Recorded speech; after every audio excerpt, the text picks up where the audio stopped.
I've talked about defense mechanisms in the past, but I want to talk about them again.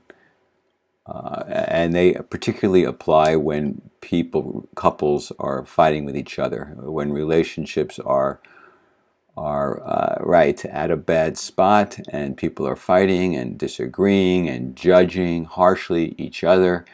A lot of defense mechanisms kick into place. A lot of defense mechanisms are alive and well, and they're making it impossible to have actually an honest, thoughtful, fair dialogue or discussion or debate or communication with that person.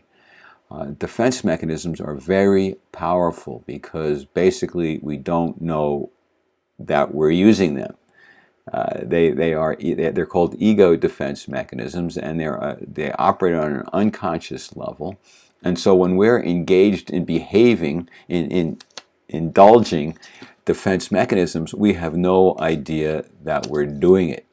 Now, people may point out to us that we're doing it, and usually we are so caught up in our rage and our self-righteousness, or whatever it might be, that our ego does not want to hear that we're the problem. Our ego doesn't want to hear that we're in denial, or that we're projecting, or that we're displacing, or that we're rationalizing, or that we're engaged in a double standard. The ego just wants to be right. It doesn't want to be happy, it wants to be right, and it wants to make the other person wrong. Our ego wants to make ourselves appear to be the victim and the other person the aggressor. Whereas oftentimes in arguments, it's the other way around. Oftentimes bullies actually feel that they're the victims, and their bullying behavior is just a function of feeling that they've been victimized in the first place.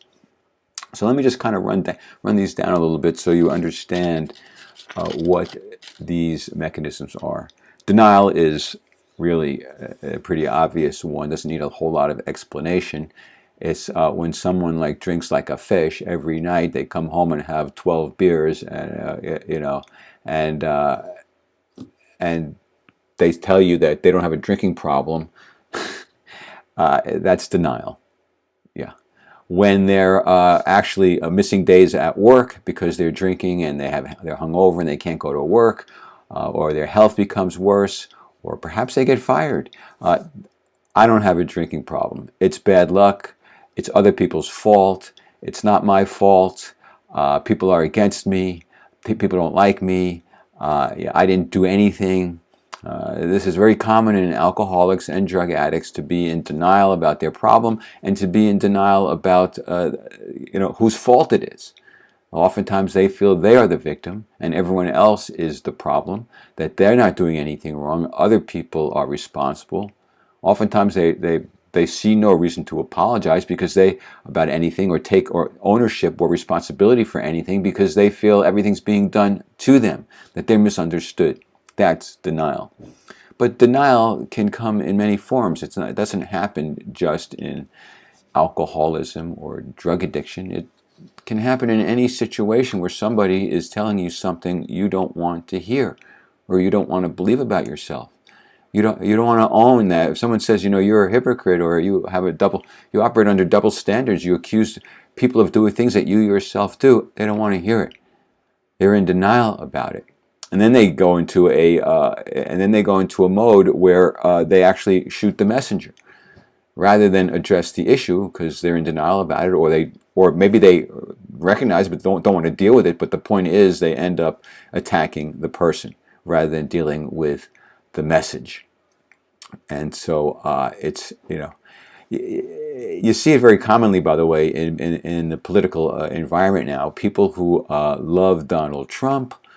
If you point out things about him that are disturbing, they're in denial. It's like, no, you're wrong. He's right. You're judgmental. You're this. You're that. He's good for our country. If you love Hillary Clinton and you wanted her to win the election, and people criticize her, say, well, that seems kind of suspicious, or I don't think that was right, or that seemed to... No, everything she did was right. Everything else is fake news. Everything else is a Republican conspiracy. It's denial. It's denial. Because we love somebody doesn't mean we whitewash them. Okay, so if we love Donald Trump, it doesn't mean we need to point out and recognize his flaws and deficits. If we love Hillary Clinton or anybody else on the public stage, you have to also be willing to recognize their flaws and imperfections.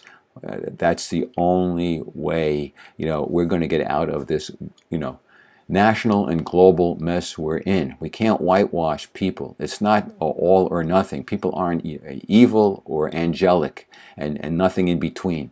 Okay? There's plenty in between. There's plenty of imperfections in everybody. And it's not like I'm suggesting you should go around pointing out imperfections and insisting people recognize them, but I am pointing out to you personally, when you're fighting with a loved one, you can't take the stand. It's a mistake to take the position that you're 100% right. There's a denial component in that. You need to be able to step back and go, could I be in denial about this? Could I be rationalizing, which I'll get to in a second? Could I be projecting? Could I be displacing? Is there some truth to what they say? You have to have an open mind.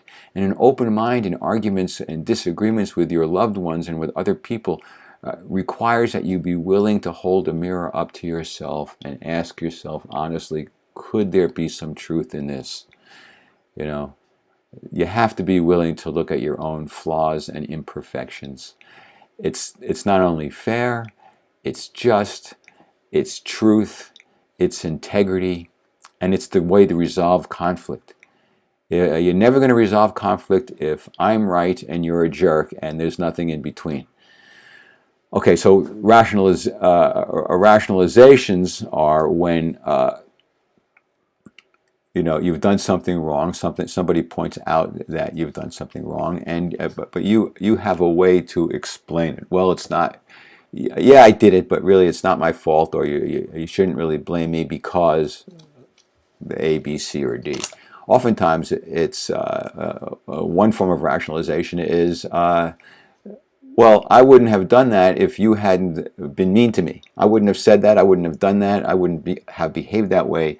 That's a rationalization, and it's not taking ownership. It's not taking responsibility. If somebody pokes a stick at you, yes, you can say it's wrong to poke a stick, but it's not. But then equally so, it's not right that you then take a sledgehammer, and or rip their throat out.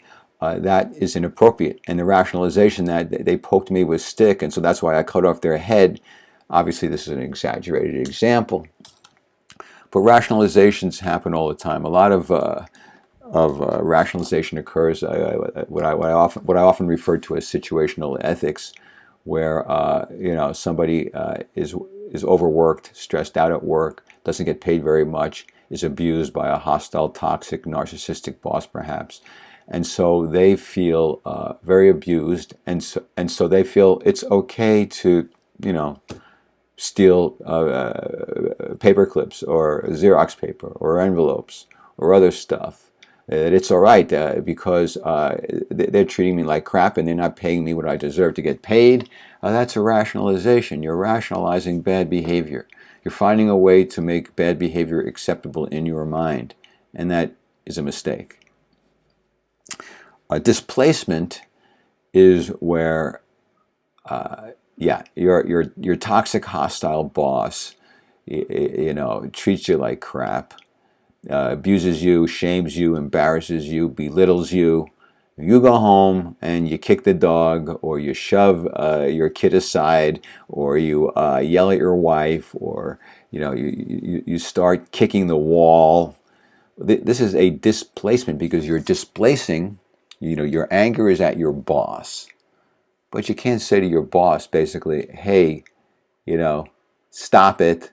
And you can't yell at your boss, and you can't tell him to stop it, and you can't take any kind of righteous stand. You can't call your boss names. You can't do squat with your anger and aggression because you most likely will get fired if you do that. But you've got all this stored up aggression and anger from the day you're stressed out, you're pissed off, you're whatever.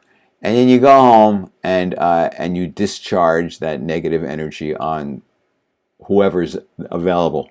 Like I say, it could be a dog, it could be a child. You could be screaming at your kid. Your kid goes, "Hey, Daddy, look at what I drew. Will you get away from me? I'm busy." It could be as simple as that. You're displacing all your negative energy towards your boss onto your kid, or onto your dog or cat, or onto your wife or partner, or again, or you kick a hole in the wall, or punch a hole in the wall. The wall didn't do anything to you.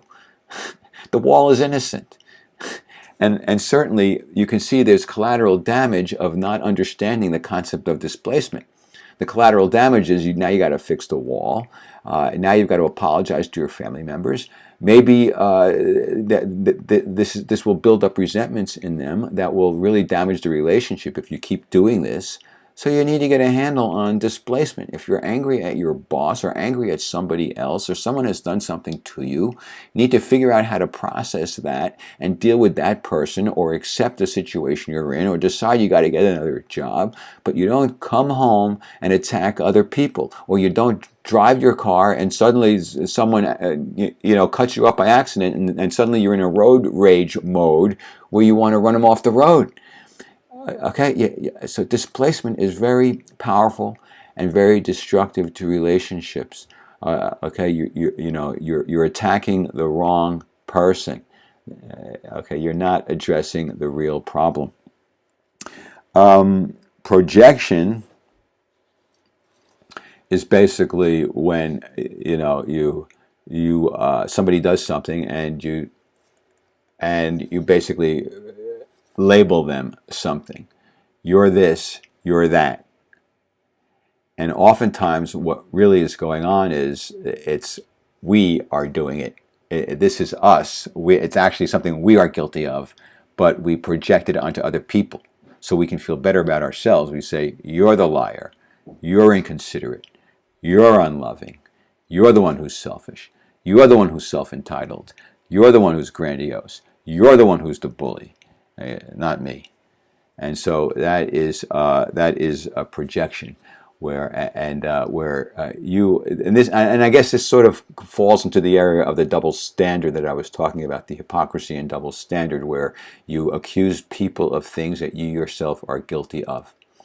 Now, if they point this out to you, if they say, "Hey, excuse me, but yeah, what you're complaining about, you've done about 12 and a half times, whatever. You've done it a lot to me, to other people. So why do you have all of this indignant outrage, and why are you demonizing me so terribly when you yourself are guilty of the same things? I've seen you do this." Now, if someone says that to you, you can get angry and crazy and be in denial if you want, but it would be better to step back and think about it and consider the possibility that they may be right. And if they are right, you've got to own it. You've got to own it. Yes, you're right. I have been a bully, or I have been this, or I have been that, and this is hypocritical, and this is a double standard, and that's not right, and I shouldn't do it. However, in this one instance, it's on you, and please, treat me better. Don't do it again. Right? Be more considerate, whatever it might be. You're allowed to make your case, but you also have to put it in perspective. The perspective of if you are guilty of of what you're accusing other people of doing, the people who live in glass houses shouldn't throw stones, that kind of thing. So really, what this whole thing is about, talking about defense mechanisms, what we're really talking about is bringing the unconscious to consciousness.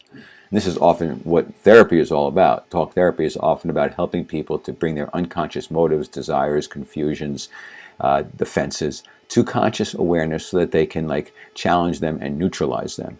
You don't need a therapist to do this. You just need to take the time to think about it. You may need a therapist to do it. Depends how locked in you are to this stuff, but you don't necessarily need a therapist to do this.